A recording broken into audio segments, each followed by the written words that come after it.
చాలా మటుకు ఇప్పుడున్న ఉరుకుల పరుగుల జీవితంలో భక్తి అనేది ఎంతో ముఖ్యమైనది, ముక్తికి మార్గం కూడా అంటారు. అట్లాంటిది మీరు ఇంత చిన్న వయసులో భక్తి అనే ఒక మంచి మార్గంలో అనుసరిస్తూ ముందుకు వెళ్తున్నారు. యాక్చువల్గా ఇంత చిన్న వయసులో మీరు ఈ మార్గం వైపు రావడానికి ప్రధానమైనటువంటి కారణం ఏమిటంటే ఏం చెప్తారు? భగవంతుని కృప ఫస్ట్, మా పెద్దలు చేసిన పుణ్యం, పూర్వజన్మ సంస్కారం, అమ్మ యొక్క ఆశీర్వాదం, కొంత అనుభవం కూడా కలిగింది ఆధ్యాత్మికంగా. అనుభవం ప్రకారంగా ప్రేరణ కలగడం, కొంతమంది మహాత్ముల యొక్క సందేశాలు వినడం, దాని తర్వాత ఆధ్యాత్మికతనే జీవితానికి ఎంతో సత్యమని గ్రహించి ఇంకా కంప్లీట్గా ఇందులోకి రావడం జరిగింది. అంటే చూస్తున్నాం స్వామి, చాలామంది గుడులు గోపురాలకు వెళ్తూ ఉంటారు, మొత్తంగా తనకు ఇది కావాలి అది కావాలి అని కోరుకుంటూ ఉంటారు. వాస్తవంగా గుడులకు వెళ్ళడం వల్ల భక్తులకు వారి కోరిన కోరికలు తీర్చమని దేవులను అడుగుతుంటారు. నిజంగా ఆ దేవతల అనుగ్రహం వారు ఇచ్చిన కోరికలు నెరవేర్చే విధంగా ఉంటాయంటే ఏం చెప్తారు? ఉంటాయి అనుకోవచ్చా? అంటే చాలా ఉన్నాయి. అట్లా ఎంతోమంది భక్తుల యొక్క భావాలను భగవంతుడు స్వీకరించి అనుగ్రహించిన ఘట్టాలు ఎన్నో ఉన్నాయి. ఇప్పటికి కూడా ప్రతి ఒక్కరి కోరికలు నెరవేరుతాయి. కాకపోతే ఏంటంటే మనకు ధర్మం ప్రధానం.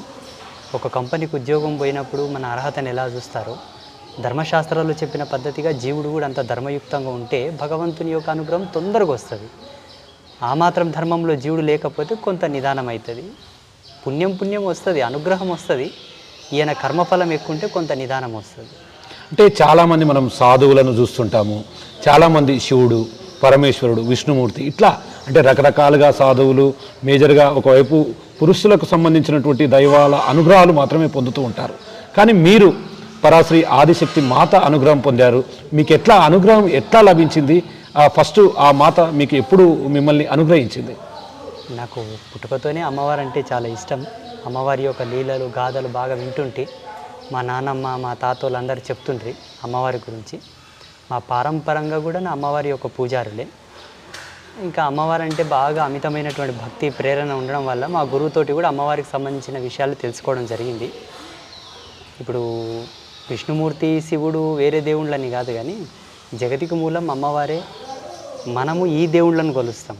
మానవ సమాజం అంతా ఈ దేవుళ్ళను కొలుస్తుంది. ఈ దేవుళ్ళంతా అమ్మను కొలుస్తారు. మనమంతా నదుల్లో స్నానం చేస్తున్నాం, కానీ నదులన్నీ పోయి మళ్ళీ సముద్రంలోనే కలవాలి కదా. ఆ సముద్రం నేను తెలుసుకున్నా. ఆ సముద్రం కూడా అమృత సముద్రం, నీళ్ళ సముద్రం కాదు, అమృత సముద్రం. అంటే ఈ జగత్కున్నకే మూలమైనటువంటి తల్లి అమ్మ, పరాభట్టారిక, పరాత్పరమైన శక్తి. కాబట్టి అమ్మనే ఉపాసిస్తూ అమ్మ లోపల ఉండిపోయాడు. అంటే చాలా ఇప్పుడు అంటే దసరా వచ్చిన, నవరాత్రి ఉత్సవాలు వచ్చిన అమ్మవారిని ప్రతిష్ఠిస్తారు. అమ్మవారికి ఎంతో నియమ నిబంధనలతో కూడినటువంటి పూజలు చేస్తారు. నిజానికి అమ్మవారు నిజంగా తమకు ప్రసన్నం కావాలంటే ఎట్లాంటి దీక్షల ద్వారా ఆమె అనుగ్రహం పొందొచ్చు అంటే ఏం చెప్తారు? మనకు శాస్త్రంలో అమ్మవారిని వశం చేసుకోవడానికి, అమ్మవారిని ప్రసన్నం చేసుకోవడానికి చాలా రిఫరెన్సెస్ ఉన్నాయి. దేవి ఉపాసకులను సంప్రదిస్తే వాటి మూలాలు చెప్తారు. శ్రీ విద్య పరంపరలో ఉన్నవాళ్ళు, శక్తి ఉపాసకులను ఎవరైతే ఉంటారో వాళ్ళని సంప్రదిస్తే అమ్మవారి ఎలా వశమవుతుంది, ఎలా అనుగ్రహిస్తుందని చెప్తారు. ఆ పద్ధతిని అనుసరించి కొలిస్తే అమ్మ తొందరగా ప్రసన్నం అవుతుంది. ఇంకా ఈ పురుష దేవతల కన్నా అమ్మవారు తొందరగా ప్రసన్నమవుతుంది. చాలామందికి తెలియదు. ఎందుకంటే అమ్మనే కదా. అమ్మ కారుణ్యవల్లి, అమ్మవారు తొందరగా అనుగ్రహిస్తుంది, కరుణామూర్తి. కాబట్టి చాలామంది బయట సమాజంలో స్వామీజీలు కానీ పండితులు కానీ లేనిపోని అపోహాలు పెట్టి, లేనిపోని భయాలు నెలకొల్పి ఈ శక్తి సాంప్రదాయానికి చాలామందిని దూరం చేశారు. కానీ ఇప్పుడున్న మానవులకు తెలియదు. మీరు ఎంతమంది దేవుళ్ళను కొలిచినా వీళ్ళందరూ పోయి మళ్ళీ అమ్మతోనే ఆగుతారు. అవును, సృష్టికి మూలం.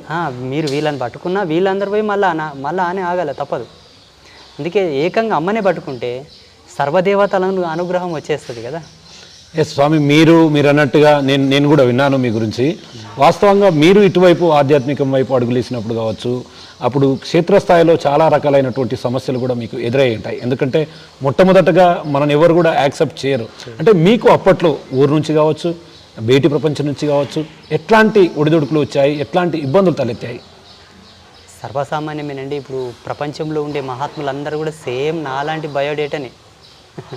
గొప్ప వాళ్ళ జీవితాల్లో సర్వసామాన్యం అయిపోయింది ఇది. అంటే నేను గొప్పవాడిని అని చెప్పట్లేదు.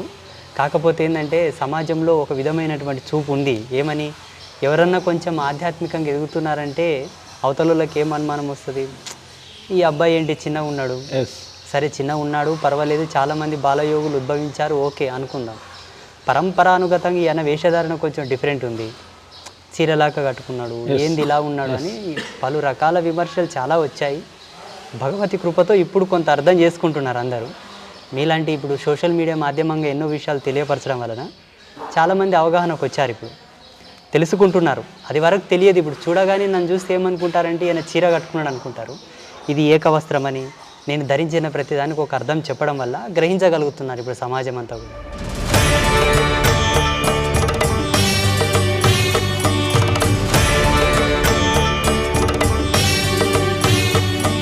అంటే ఇప్పుడు చాలామంది సాధువులను రోజు చూస్తుంటాం, సేమ్ యాజ్ ఇట్ ఈజ్ వస్త్రాధారణలో కాస్త అంటే వస్త్రాలలో మార్పు ఉన్నప్పటికీ మెయిన్ రుద్రాక్ష అనేది ప్రధానంగా ఒక ఆభరణంగా కూడా ధరిస్తారు. అంటే మేజర్గా ఈ రుద్రాక్షకు ఉన్నటువంటి ప్రత్యేకత ఏంటి, దానికి ఉన్నటువంటి అంటే పవర్ ఏంటి? మనకు ఇప్పుడు జియో సిగ్నలైజేషన్ కావాలంటే జియో సిమ్ కార్డ్ వేసుకోవాలి, ఎయిర్టెల్ సిగ్నలైజేషన్ కావాలంటే ఎయిర్టెల్ సిమ్ కార్డ్ వేసుకోవాలి. సాక్షాత్తు శివుని నుంచి మన కనెక్షన్ రావాలంటే రుద్రాక్ష పేమిన ఉండాలి. అంటే రుద్రాక్షకు ఆ పవర్ ఉంటుందంటారు. పవర్ ఉంది. అంటే శివశక్తిని గ్రహించేటటువంటి ఏకైక గ్రాస్పింగ్ పవర్ రుద్రాక్షలో ఉంది. ఓకే, నెక్స్ట్ ఇప్పుడు మనం బోనాల పండుగ వస్తుంది. బోనాల పండుగలో ప్రతిదీ కూడా శివశక్తులకు ప్రత్యేకమైనటువంటి ప్రాధాన్యత కల్పిస్తారు. కానీ దాంట్లో బోనాలు ఎత్తుకునేవారంతా కూడా స్త్రీమూర్తులే. కానీ శివశక్తులకు ప్రత్యేకమైనటువంటి ప్రాధాన్యత కల్పించడంలో ఆంతర్యం ఏంటంటే ఏం చెప్తారు? వాళ్ళు భగవంతుని కొరకే పుట్టారని ఒక నానుడి ఉంది. దేవుడి సేవ కోసం పుట్టారు, అమ్మవారి సేవ కోసం పుట్టారు అని ఒక నానుడి, ఒక ప్రచారం అయితే ఉంది సమాజంలో. భగవత్ సేవకులు భగవంతుని కొరకు పుట్టిన వాళ్ళ యొక్క లక్షణాలు అక్కడేం కనబడవు. ఎందుకంటే మేము కూడా అందులోనే ఉన్నాం కదా, మేము కూడా అమ్మ సాధనలో ఉన్నాం, అమ్మకు అంకితమైనాం కదా. భగవంతునికై పుట్టిన వారి యొక్క లక్షణాలు వాళ్ళలో లేకపోయినప్పటికీ సమాజం అలా భావిస్తుంది, వాళ్ళని సేవించుకుంటుంది, వాళ్ళకు పెద్దపీట వేసింది. ఇప్పుడు సమాజంలో నడుస్తుంది, వాళ్ళ నమ్మకాలు వాళ్ళకున్నాయి, నడుస్తుంది. ధర్మసింధు ప్రకారంగా, దేవీతత్వం ప్రకారంగా వాళ్ళని అనుసరించిన, వాళ్ళని సేవించుకున్న, వాళ్ళ దగ్గర ఏదైనా చేయించుకున్న, వాళ్ళలో సత్యం ఉంటే మీకు సత్యం వస్తుంది, వాళ్ళలో ఏం లేకపోతే ఏం రాదు. అంటే చాలా మటుకు మనం వాహనాలలో ప్రయాణిస్తున్నప్పుడు అక్కడ అంటే పరమేశ్వరుడు శివుడి కలయికతో ఉన్నటువంటి వారు కూడా ఉంటారు. అంటే వాళ్ళు దీవెనలు తీసుకుంటే మంచి జరుగుతుందని చెప్పి కూడా చాలామంది బలంగా నమ్ముతారు. దాంట్లో వాస్తవంగా నిజమెంత అంటే ఏం చెప్తారు? ఆ నానుడైతే ఉంది, ప్రపంచం లోపల అందరికీ ఉంది అది. అంటే అర్ధనారీశ్వరి అంశతో పుట్టిన వాళ్ళు ఎవరైతే ఉంటారో వాళ్ళు దీవిస్తే మంచి జరుగుతుంది, శాపం పెడితే తగులుతుంది అని ఒక నానుడు ఉంది. అది ఎంతవరకు సత్యము ఎంతవరకు అసత్యం అన్న మాట పక్కన పెడితే, మా పెద్దలు ఒక మాట అనేవాళ్ళు, ఎవరి కడుపు మీద కాలు జాపనోని కాలు పట్టుకుంటే మంచిది అవుతుంది అంటుండ్రి. ఎవరి కడుపు మీద కాలు జాపనోని కాలు పట్టుకుంటే మంచిది అవుతుంది, వాని కాలు మొక్కితే మంచిగా అవుతుంది. 10 మంది కడుపుల మీద కాలు జాపినోని కాలు మొక్కితే పాపం తగ్గుతుంది అంటుండ్రి మా పెద్దలు. ఇది మోటు సామెత. అవతలోళ్ళు దీవించే కోణంలో అంత సత్యాత్ములై ఉండి అంత నిష్టతో ఉంటే వాళ్ళు దీవించినా శపించినా మంచిగా జరుగుతుంది, చెడు జరుగుతుంది. ఉన్నారా లేదా అది మనం చూసుకోవాల్సి ఉంటుంది. ఇప్పుడు వాళ్ళు దీవిస్తే మంచి జరుగుతుంది, శాపం పెడితే చెడు జరుగుతుంది నేను చెప్పాల్సిన అవసరం లేదు. మా ఋషి పరంపరలో ఎలా ఉంటుందంటే, సాధువుల ధర్మంలో ఆశీర్వచనం పొందేటటువంటి కోణంలో ఆయన ఉన్నప్పటికీ ఇచ్చే కోణంలో ఇక్కడి సాధువు ఎవరైతే ఉన్నారో ఆయన 1,75,00,000 మంత్రజపం చేసి ఉంటే ఆ టాకింగ్ పవర్ వస్తుంది, వాక్కు పవర్ వస్తుంది. 1,75,00,000 లేకపోతే 3.5 సంవత్సరాలు మౌనంగానే ఉండాలి ఆయన. 3.5 సంవత్సరాలు మౌనంగానే ఉండాలి. అది లేకపోతే శుద్ధ సత్వ సంపన్నమైనటువంటి నిరాహార యోగత్వాన్ని పాటించి ఉండాలి. ఇన్ని పాటిస్తేనే మాకు ఆశీర్వదించే శక్తి వస్తుంది, శాపం పెట్టే శక్తి వస్తుంది. ఇంకా అవతలోళ్ళు ఏ సత్యంగా ఉండాలనో, ఎలా శాపం పెడతారో, ఎలా వరం ఇస్తారో సమాజమే డిక్లేర్ చేసుకోవాలి. కొన్ని అపోహలు అయితే క్రియేట్ చేశారు సమాజంలో. అది వాస్తవమా అవాస్తవమా మీకు తెలియదు, మాకు తెలుసు స్వామి, మాకు తెలుసు. అది ఇప్పుడు ఇన్ని ప్రమాణాలు నేను చెప్పాను. అవునండి. చూడండి, మద్య మాంసాదులు సేవించిన వాడు ఎవడు కూడా దీవించినా ఫలించదు, శాపం పెట్టినా ఫలించదు. అట్లా టోళ్ళతోనే ఏమన్నా అనిపించుకున్నా మన పనులు జరగవు, ఇంకా జరిగేది కాదు, జరగవు. గురుగారు అటువంటి వాళ్ళతో సంభాషించినా కూడా మన పనులు చెడిపోతాయి కానీ సక్సెస్ కావు. ఎందుకంటే ఆ నోరే పెద్ద. ఇప్పుడు ఒక జీవిని చంపి తిన్న తర్వాత ఇక్కడ ఉసురు ఉంటుంది, డ్రింక్ చేసిన తర్వాత మన శరీరంలో ఉండేటటువంటి దైవశక్తులు నిద్రావస్థలోకి వస్తాయి. శాస్త్రం దానికి ప్రామాణికమైన నిర్వచనం ఇచ్చింది.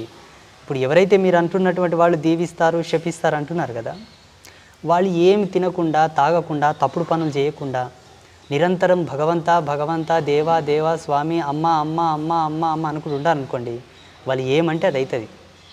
ఉన్నారా లేదా కదా ఒకటి చూసుకుంటే చాలు. For more videos like this, subscribe Big TV channel.